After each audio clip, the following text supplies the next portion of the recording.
Hi, I'm Lee Peck with your Fox 10 News Now update. In the news this morning, the Food and Drug Administration voted unanimously to give the green light for a second COVID-19 vaccine from Moderna to be released for emergency use.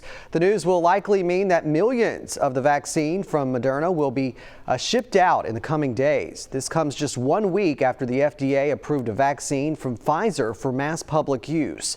The U.S. has already purchased more than 200 million doses of the Moderna vaccine, with at least 6 million expected to be shipped out immediately. Like the Pfizer vaccine, the first round will be administered to healthcare workers and nursing home patients. Well, locally, Alabama breaking yet another record on Friday with more than 4,000 new cases reported. This just part of a month that has seen records broken several times. A help in the form of a vaccine is now rolling out across Alabama with more than 4,000 Pfizer doses already given out. More is on the way, but less than expected. Local term care facilities will get the bulk in the next round. Moderna's vaccine, which again was just approved on Friday, will also be arriving. Despite the vaccine, there's great concern heading into Christmas. Doctors are once again asking people to stay home. In just the week since Thanksgiving, new cases have doubled here in Mobile County. It's a fact that we saw a great increase in the number of COVID cases due to gatherings over the Thanksgiving holidays. To help limit the spread of people who decide to travel, the Mobile County Health Department is holding a Know Before You Go testing event today. Well, Mobile police investigating a double shooting on Short Van Loose Drive near DIP. They tell us both the victims have life-threatening injuries and the incident was likely domestic related. A witness who wished not to be identified described the gruesome scene. I came out, they were hauling a girl covered in blood into one of the ambulances, and then they hauled her off as quick as they could, and then they carried somebody else out. They pulled up into the parkway, driveway or whatever, and they loaded him up. Fox 10 News working to get more information about this shooting. We'll be sure to update you once we get that updated information.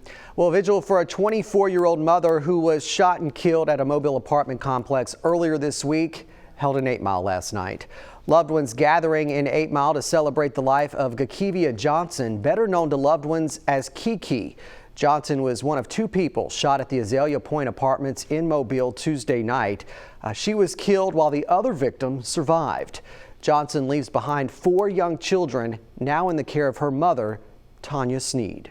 All I just want is just justice for my child. I got to try to stay strong for these kids. But Lord knows I just want to break down. Johnson's killer is still out there. Her mother hopes a suspect will be arrested soon. Meanwhile, a GoFundMe has been set up to help the family with funeral arrangements. If you'd like to donate, you can visit our website, fox10tv.com. Well, hey there, folks. I'm meteorologist Matt Barrett. We have a front on the way that is going to bring some rain. The good news is most of it's going to happen during the overnight hours, so you're not going to have to worry about through the day on your Saturday or really through much of the day on your Sunday either. So good timing on this system. You can see it out here. It's over here towards Arkansas and Oklahoma. That'll be sweeping through once again during the overnight hours. I'll show you that here on the Futurecast during the day today. A few clouds building later on in the day, but that's 6 o'clock in the evening. We're still doing just fine right there. There's the rain off to our west. So here it comes. It'll mainly be like, once again, the nighttime hours. So if you do have some plans for late on your Saturday night, you could run into this. I mean, here it comes, 10 o'clock at night. Now we have a pretty good batch of rain moving through. None of this will be severe. It's just a rain event. Here we are at midnight, continuing to see rain. 2 a.m. still seeing rain. By the time you wake up tomorrow morning, most of it should be gone. I mean, you live off to the east over here in the Panhandle, you might still see a few scattered light showers in the morning on your Sunday, but for most of us, the rain will be done at that point, and eventually we'll see these clouds breaking up in the second half of the day on your Sunday. All right, so your day planner, back to your Saturday. Pretty pleasant through the first half of the day. Temperatures warming on up, should be in the upper 50s here by noon, and we'll be in the low 60s this afternoon, so a little bit warmer than what it was the last couple of days. Clouds will build as we go later in the day.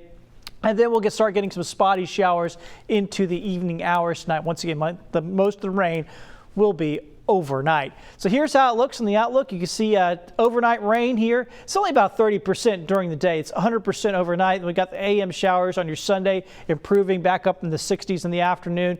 Monday, Tuesday, Wednesday all look pretty good here as we go into the upcoming week. Of course, you don't care about Monday, Tuesday, Wednesday. You care about what's going to happen Thursday and Friday, Christmas Eve and Christmas Day. So let's go ahead and check out that forecast. Christmas Eve is likely to be wet, okay? So we're going to be dealing with rain on Christmas Eve. So factor that into your plans. Temperatures will be coolish, but not too bad. 40s in the morning, 50s in the afternoon. Christmas Day, rain is gone, but it starts out really cold. Likely going to be below freezing on Christmas morning, so it'll be a good morning to get that hot cocoa and the cinnamon buns going as you wake up for your Christmas day. That's your Christmas forecast. Thank you for joining us here on Fox 10 News Now.